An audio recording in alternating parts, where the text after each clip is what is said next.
O quanto de pudim você tem feito para si mesma ultimamente?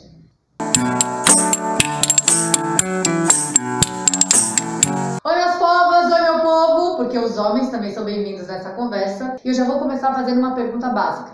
Você sabe o que é stealthing? Essa palavra em inglês, que em português quer dizer alguma coisa como furtivo, dissimulado, é um termo que dá nome para um tipo de violência sexual, que é quando um dos parceiros remove a camisinha durante o sexo sem a autorização do outro. Ou seja, stealthing é a remoção não consensual do preservativo. A primeira vez que a palavra stealthing foi usada para definir esse tipo de violência sexual aconteceu em 2017, num artigo publicado pela Alexandra Brodsky. Espero que eu esteja falando o nome dela certo. Em um jornal de estudo de gênero e direito na Universidade de Colômbia, nos Estados Unidos. Ela escreveu esse estudo baseado no relato das vítimas desse tipo de violência, que na esmagadora maioria das vezes são mulheres. Tem também relato de homens, principalmente homossexuais, mas a grande maioria é de mulheres. Quem mais comete esse tipo de crime são homens, ou seja, stealthing, além de uma violência sexual, é uma violência de gênero. A pessoa que remove a camisinha sem a permissão da parceira do parceiro está expondo a outra pessoa ao risco de pegar DSTs, as doenças sexualmente transmissíveis, se a outra pessoa for mulher, ao risco de gravidez. E o principal, ela está violando o corpo da outra pessoa e o direito de escolha dela. Por isso é muito importante a gente dizer que stealthing é uma violência sexual e é crime. E eu sei que é um saco usar a palavra estrangeira, tipo stealth e tal, mas como o termo foi usado para definir esse tipo de violência pela primeira vez em 2017 e pouco se fala disso, né, no Brasil e em outros países, a gente ainda não tem um termo equivalente em português. Então a gente vai ter que continuar usando o stealthing por enquanto. Por que é importante usar o nome? Porque quando a gente dá nome para alguma coisa, a gente define o que aquela coisa é. A gente sabe os limites dela, quando ela acontece ou não. E na violência sexual é a mesma coisa. É muito importante a gente saber dar nome para as violências sexuais, porque aí a gente sabe como elas acontecem, a gente sabe dizer também se aconteceu com a gente ou não, e a gente consegue saber o que fazer depois delas. A gente pode até conseguir prevenir que elas aconteçam. Desde que o stealthing surgiu, em 2017 até agora, em 2020, a maioria das mulheres que eu encontrei não fazia ideia do que é. E depois que eu explicava, várias delas entendiam que elas já tinham passado por esse tipo de violência e relatavam a violência.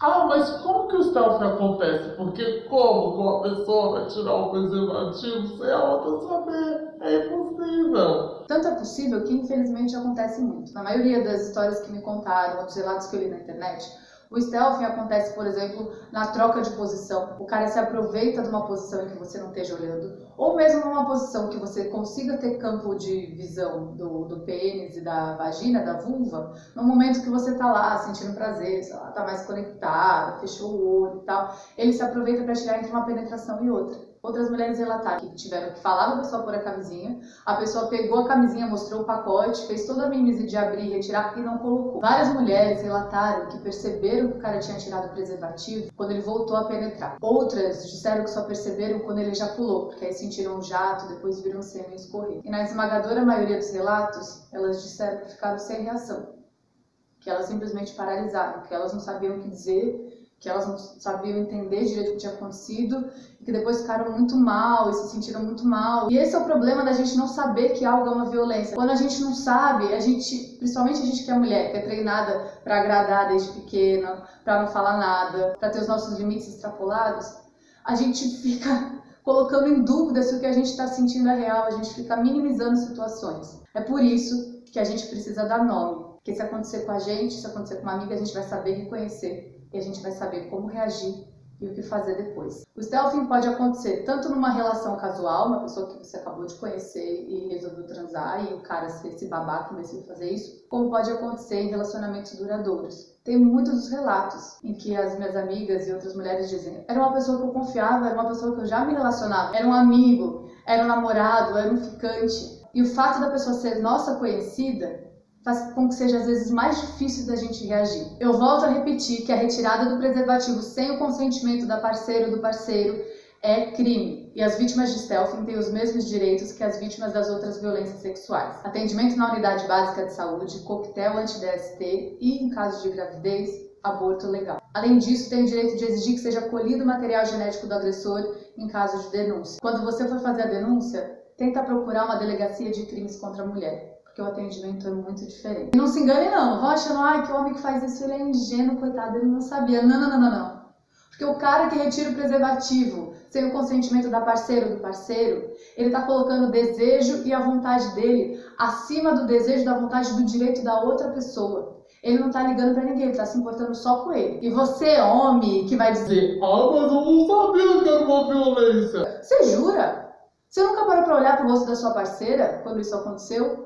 Você nunca viu o rosto da sua parceira numa transa? Você não consegue sentir, dizer quando ela tá tensa, quando depois disso ela fica chateada? Você jura mesmo? Esse tipo de comportamento tem a raiz naquele tipo de pensamento nojento e escroto de que os homens são superiores às mulheres. Então eles acham que eles têm o direito de fazer o que eles querem conosco. Tem caras que se juntam em grupos e fóruns e ficam discutindo como fazer para retirar o preservativo sem que a parceira perceba. Eles ficam trocando dicas, eles ficam trocando informações de como nos violar. Vocês têm noção do que é isso? Do quão nojento, absurdo e machista é isso? Dentro da minha percepção e de muitas outras pessoas, o stealthing é uma forma de estupro e deveria ser enquadrado como tal. Mas, se a gente for seguir ao pé da letra a legislação brasileira, a gente não consegue enquadrar o stealthing como estupro.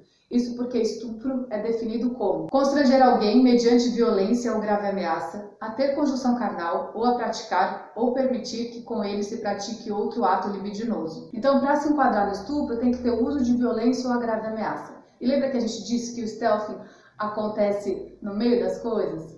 O cara se aproveita de um momento que você não está olhando e faz?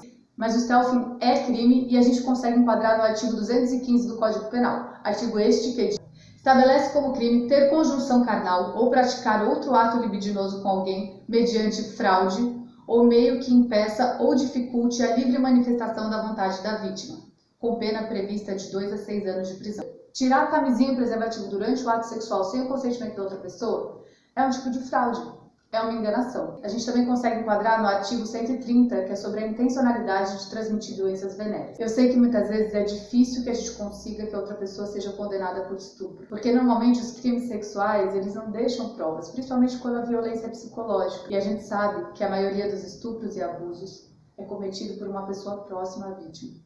Aí é ainda mais difícil. Mas a gente precisa denunciar. Uma, porque você pode conseguir a condenação, pode conseguir a punição para a pessoa. Outra, porque a gente passa a saber quanto desse crime acontece. Então a gente consegue pressionar para mudanças na lei, para a criação de campanhas públicas de conscientização e para, por exemplo, a criação de políticas públicas de apoio a vítimas desse tipo de violência. Em caso de denúncia, procure juntar o máximo de provas possível. Leva roupa, se possível não toma banho, leva o preservativo que foi inicialmente usado e depois descartado, print de conversas, áudio, o que você encontrar. É importante que a gente converse umas com as outras sobre sexo, sobre violência sexual, sobre stealthing. Vamos conversar com as meninas, com os meninos, com os homens. Vamos todos nos alertar. E você, homem, para de passar pano para os seus amigos que cometem essas violências. Para de rir de história como essa no bar. Para de rir de história como essa no futebol. Comece a se posicionar. Nós não vamos mais nos calar diante das violências que a gente sofre. Se isso acontecer com você, denuncie. Converse com alguém, procure apoio e procure ajuda. Esse foi o nosso vídeo de hoje. Compartilha com suas amigas, com seus amigos. Vamos conversar sobre, vamos nos informar. Curte também, comenta. Esse vídeo também pode ser encontrado no canal do YouTube Alma Rotada. Entra lá, segue a gente, clica no sininho e até a próxima.